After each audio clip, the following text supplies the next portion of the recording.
أعوذ بالله من الشيطان الرجيم بسم الله الرحمن الرحيم رب اشرح لي صدري ويسر لي أمري واحلل عقدة من لساني يفقهوا قولي واجعل لي وزيرا من أهلي يا رب زدني علما يا رب زدني علما يا رب زدنی علما۔ السلام علیکم ورحمۃ اللہ وبرکاتہ۔ آپ سب کیسے ہیں میرے پیارے بچے؟ کیسے ہیں آپ؟ اللہ تعالیٰ آپ کو اپنے حفظ و امان میں رکھے۔ اللہ تعالیٰ آپ کے لیے آئندہ آنے والا وقت بہترین ثابت ہو، اور اللہ تعالیٰ آپ میں سے داعی دین پیدا کرے۔ ہم سب کو قرآن پاک پڑھنے کی اور ہدایت کے راستے پر چلنے کی توفیق عطا فرما دے، آمین۔ آئیے اپنے لیسن کی طرف چلتے ہیں۔ پچھلی آیات میں منافقین کے بہانے بنا کر تبوک نہ جانے پر بات ہوئی، جبکہ اللہ تعالیٰ نے فرمایا کہ جو لوگ اللہ اور اس کے رسول پر ایمان رکھتے ہیں وہ اسلام میں کسی قربانی سے نہیں گھبراتے، بلکہ گھبراتے تو وہ ہیں جن کے دل اللہ اور اس کے رسول پر ایمان سے خالی ہوتے ہیں اور شک میں پڑے ہوئے ہوتے ہیں۔ آیت نمبر 46 پڑھتے ہیں۔ چلو اراد الخروجا، اور اگر وہ ارادہ کرتے نکلنے کا، یعنی کہ جنگ پر جانے کا ارادہ کرتے نکلنے کا، کون؟ منافقین۔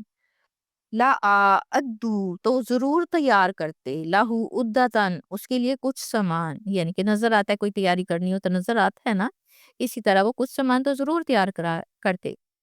ولیکن کارت اللہ، اور لیکن ناپسند، کارہ اللہ، سوری یہاں تو ڈوٹ لگے ہوئے ہیں، کچھ غلطی لگتا ہے جیسے، پھر بھی دیکھ لیجیے گا دھیان سے۔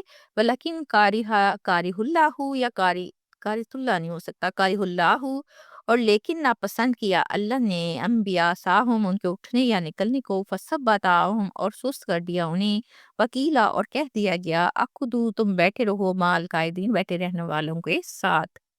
اس آیت میں اللہ تعالیٰ کی مدبرانہ حکمت دیکھیں بیان کی گئی ہے کہ منافقوں نے کیا جانا تھا، اللہ تعالیٰ نے تو صرف ان کی نیتوں کو بھاپنا تھا کہ یہ لوگ کہاں تک اپنی بات کے سچے یا پکے ہیں۔ اللہ تعالیٰ فرماتے ہیں کہ ان کا ارادہ تو گھر سے نکلنے کا تھا ہی نہیں، ورنہ کچھ تو تیاری اور سامان کرتے، حکم سنتے ہی فوراً عذر نہ لے کر دوڑتے چلے آتے۔ ٹھیک ہے نا، آپ ایک بات سنتے ہیں فوراً بھاگے چلے آتے، اگر آپ کا ارادہ ہوتا ہے کچھ نہ کچھ تیاری کرتے، پھر دیکھتے کہ جی کیا ہے، وقت کا اندازہ لگاتے، ارد گرد کے مسلمانوں کو دیکھتے، لیکن وہ تو حکم جہاد سنتے ہی دوڑے چلے آئے۔ اصل بات ہے تو وہ یہ ہے کہ اللہ سبحانہ تعالیٰ نے ان کی شرکت کو ہی پسند نہیں کیا۔ ہم کہتے ہیں نا بعض اوقات کہ ہم نے نماز نہیں پڑھی، اللہ تعالیٰ کہتے ہیں، اللہ تعالیٰ فرماتے ہیں کہ تم کون ہوتے ہو نماز نہ پڑھنے والے؟ میں نے ہی تمہیں توفیق نہیں دی، تم نے کیا نماز پڑھنی تھی؟ یہی بات یہاں ہے کہ اللہ تعالیٰ نے ان کی شرکت کو ہی پسند نہیں کیا، انہوں نے کیا انکار کرنا تھا؟ یہی جاتے تو وہاں فتنہ اٹھاتے، نہ جانے کی صورت میں انہیں پتہ چل جائے گا کہ مومنین کو اللہ کے فضل سے ایک دن کے برابر بھی ان کی ضرورت نہیں۔ اس لیے اللہ تعالیٰ نے سوائے مجاہدین کے منافقین کو شامل ہونے سے روک دیا۔ لیکن دیکھیں پتہ چل گیا کہ وہ کیا چاہتے ہیں، کہ رکنے کا وبال بھی انہی کے سر رہے، گویا ان کو کہہ دیا گیا کہ جاؤ، عورتوں، بچوں اور معذوروں کے ساتھ گھروں میں گھس کر بیٹھے رہو، اور پیغمبر اسلام صلی اللہ علیہ وسلم نے جو انہیں گھروں میں رہنے کی رخصت دے دی تھی نا، یہ بھی ایک طرح کا خدا کا ہی فرما دینا تھا۔ اب یہ آئے دیکھیں منافقین کی بے بسی کو کس طرح ظاہر کر رہی ہے، کہ کس طرح اللہ تعالیٰ دلوں کو کنٹرول کرتے ہیں اور ان کی جھوٹی نیتوں کو بے نقاب کرتے ہیں۔ حالانکہ نبی کریم صلی اللہ علیہ وسلم کی بات پر انہوں نے قسمیں کھا کر یقین دلایا تھا۔ اب آیت میں آخر میں ہے کہ بیٹھ جاؤ کاہلوں کے ساتھ۔ ہمیں یہ جملہ خبردار کرتا ہے کہ گریز کرنے سے بچنا چاہیے، کیونکہ یہ ہمیں مزید گناہوں کی طرف لے جاتا ہے۔ سچا ایمان تو مشقتوں میں ثابت قدم رہنے کا ہی نام ہے نا۔ ایمان میں بھی امتحان لیے جاتے ہیں ہمارے۔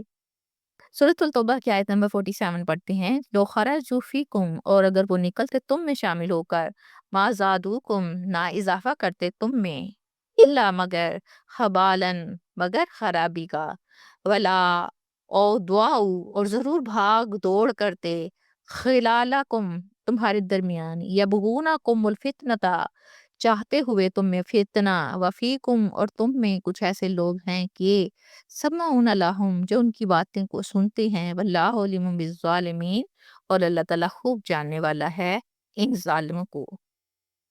اب حکمت دیکھیں، میں تو اللہ تعالیٰ کی حکمت کو دیکھ کے بڑی حیران ہوتی ہوں۔ جنگ بدر کا جو سارا واقعہ حکمت سے بھرا پڑا ہے کہ کیا ہوا، کیسے ہوا، منافقین کی چالیں، اور اللہ تعالیٰ کی حکمت دیکھ کے یقین جانے کہ دل، میں کیا کہوں کہ دل کے بارے میں، کہ ایک دم جیسے بندہ شن سا رہ جاتا ہے۔ پچھلی آیت میں اللہ تعالیٰ نے ان منافقوں کے بارے میں بتایا جو ہیلے بہانے بنا کر مدینہ میں رک گئے تھے، یہ تو ہم نے پڑھ لیا۔ انہیں رکنے کی اجازت بھی اللہ تعالیٰ نے نبی پاک صلی اللہ علیہ وسلم نے دے دی تھی، گویا کہ اللہ کی طرف سے حکم تھا ان کو۔ اور اس کے بعد اللہ تعالیٰ نے فرمایا کہ اللہ تعالیٰ ہی چاہتا تھا کہ وہ آپ کے ساتھ نہ جائیں۔ اب وہ کیوں نہ جاتے بھی؟ اس کی وجہ اللہ تعالیٰ اس آیت میں بیان فرما رہے ہیں کہ اگر وہ منافق آپ کے ساتھ نکل بھی جاتے تو اپنی کم ہمتی اور بدنیتی کی وجہ سے وہ دوسرے مسلمانوں کی ہمتیں بھی بست کر دیتے۔ وجہ دیکھی کہاں کہاں ہیں، اور آپس میں لگائی بجائی کر کے کیا کرتے، وہ مسلمانوں میں تفریق اور لڑائی جھگڑا کرانے کی کوشش کرتے، اور جھوٹی افواہیں اڑا کر قوم کو دشمنوں سے حفاظت کرنے کی کوشش کرتے۔ کتنی وجہ ہوا تو گئی، غرض ان کے ہونے سے بلائی میں تو کوئی اضافہ نہ ہوتا، بلکہ وہاں برائی جو ہے وہ بڑھ جاتی اور فتنہ انگیزی کا زور ہوتا۔ اب انہی وجوہات کی وجہ سے اللہ تعالیٰ نے انہیں جانے کی توفیق نہ بخشی۔ یعنی اب بھی کچھ لوگ جاسوسوں کی شکل میں آپ کے ساتھ ہیں، یعنی نبی پاک کے ساتھ ہیں، وہ آپ کی خبریں ہر دم دشمنوں تک پہنچاتی ہیں۔ اور اللہ تعالیٰ فرما رہے ہیں کہ آپ کے ساتھ کچھ سادہ لوگ، یعنی کہ سادہ طبیعت کے لوگ بھی ہیں جو ان کی باتیں سنتے ہیں اور اثر لیتے ہیں۔ گو ویسا فتنہ تو برپا نہیں کر سکتے جو ان شریروں کے وجود سے ہو سکتا ہے۔ بلکہ دیکھیں، اگر ایک حیثیت سے دیکھا جائے تو اگر منافقین جاسوس بن کر ساتھ ہوتے تو وہ خود اپنی آنکھوں سے مسلمانوں کی اول العزمی اور بے جگری کو دیکھتے ہیں، تو ان پر مسلمانوں کی ہیبت سوری نازل ہو جاتی۔ اللہ تعالیٰ منافقوں کے دلوں کے حالوں کو جانتا ہے، منافقوں کیا کیا وہ ہم سب کے دلوں کے حالوں کو جانتا ہے۔ ان کے ظاہری چہروں کے پیچھے جو شر چھپا ہے وہ اس سے بھی خبر ہے، چاہے منافق کا چہرہ ہو چاہے ہمارا چہرہ ہو۔ صاف واضح ہے کہ ہر کوئی جو ظاہری طور پر ساتھی بن کر آئے ضروری نہیں کہ وہ مخلص بھی ہو۔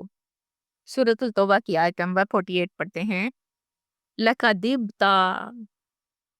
والفتنة بلا شبہ انہوں نے چاہا فتنہ ڈالنا، من قبل اس سے پہلے بھی، وقلبوا اور الٹ پلٹ دیے گئے، لَقَلَّهُ راہ کے لیے کئی معاملات، حتیٰ یہاں تک کہ جال حق وظہرا آ گیا حق اور ظاہر ہو گیا، امر اللہ ہی اللہ کا حکم، وہم کارہون حالانکہ وہ ناپسند کرنے والے تھے۔ اب دیکھیں، جس وقت نبی پاک صلی اللہ علیہ وسلم مدینہ تشریف لائے تو یہود اور منافقین آپ کے خلاف طرح طرح کی فتنہ انگیزیاں کرتے رہے۔ وہ اسلام کو پھلتا کلتا دیکھ کر مسلمانوں کا تختہ الٹنے کی انہوں نے بے انتہا کوششیں کی۔ اگر جب غزوہ بدر میں کفار کے بڑے بڑے بت ٹوٹ گئے، یعنی کہ ان کے بڑے بڑے سردار جو تھے وہ ہلاک ہو گئے، اور حیرت انگیز طریقے سے اسلام کا غلبہ ظاہر ہوا، تو عبداللہ بن ابی منافقوں کا سردار جو تھا، اور اس نے اپنے ساتھی سے کہا کہ یہ چیز تو اب رکنے والی نہیں، یعنی کہ اسلام کو تو پھیلنے سے کوئی رکنا نہیں اب۔ چنانچہ بہت سے لوگ خوف کھا کر محض زبان سے کلمہ اسلام پڑھنے لگے، کہ ظاہری طور پر مسلمان بن جاتے ہیں، دیکھتے ہیں کہ دل میں جو بعد میں ہوگا دیکھا جائے گا، چونکہ دل میں تو کفر چھپا تھا۔ اسی بات کا اظہار اس آیت میں اللہ تعالیٰ فرما رہے ہیں کہ آپ صلی اللہ علیہ وسلم بھول گئے کہ مدتوں تک تو یہ فتنہ فساد کی آپ سلگاتے رہے ہیں، اور آپ کے ہر کام کو الٹنے کی تدبیریں کرتے رہے ہیں۔ مدینہ میں آتے ہی تمام عرب نے ایک ہو کر آپ کے لیے مصیبتیں کھڑی کر دیں، باہر سے در چڑھ دوڑے، اندر سے یہود مدینہ اور منافقین مدینہ نے بغاوت کر دی، لیکن ایک ہی دن میں اللہ سبحانہ تعالیٰ نے ان کی کمانیں اتار پھینکی، اور جنگ بدر نے تو ان کے ہوش و حواس تک اڑا دیے۔ اب یہ مشورہ بھی تو عبداللہ بن ابی نے دیا تھا نا، کہ ظاہری طور پر اسلام قبول کر لو، دل میں جو ہے وقت آنے پر دیکھا جائے گا۔ پھر جو جو حق بلند ہوتا گیا تو توحید کا نور پھیلتا گیا، تو یہ لوگ جلتے جلستے گئے۔ آخر اسلام نے قدم جمائے اور کلمہ توحید بلند ہو گیا، کیونکہ کلمہ توحید ہی تو بلند ہونے کے لیے ہے، اور یہ اپنی ناکامی پر ماتم کرتے رہے۔ یہ دراصل اسلام کی فتح اور نبی پاک کی سچائی کا ظہور ہے۔ اللہ کا امر یعنی اللہ کا حکم، اللہ کا فیصلہ، اللہ کی مدد، اللہ کا دین غالب ہو گیا۔ منافقین دل سے اس کامیابی پر ناراض تھے، وہ کہاں مسلمانوں کی کامیابی اور اسلام کے غلبے کو پسند کر سکتے تھے، مگر چونکہ اللہ کا وعدہ ہے کہ اسلام قیامت تک پھیلتا رہے گا اور اللہ تعالیٰ یہ کام خود کریں گے، تو پھر ہم اور آپ اسلام کو روکنے والے کون ہوتے ہیں؟ منافق ہوں، مسلمان ہوں، اسلام نے پھیلنا ہے تو پھیل کر ہی رہے گا۔ اس کے ساتھ ہی میں آپ سے اجازت چاہتی ہوں۔ ہنستے رہیے، بستے رہیے، خوش رہیے، بات رہیے، اللہ کی امان میں رہیے، انشاءاللہ پھر ملیں گے، تب تک کے لیے اللہ حافظ۔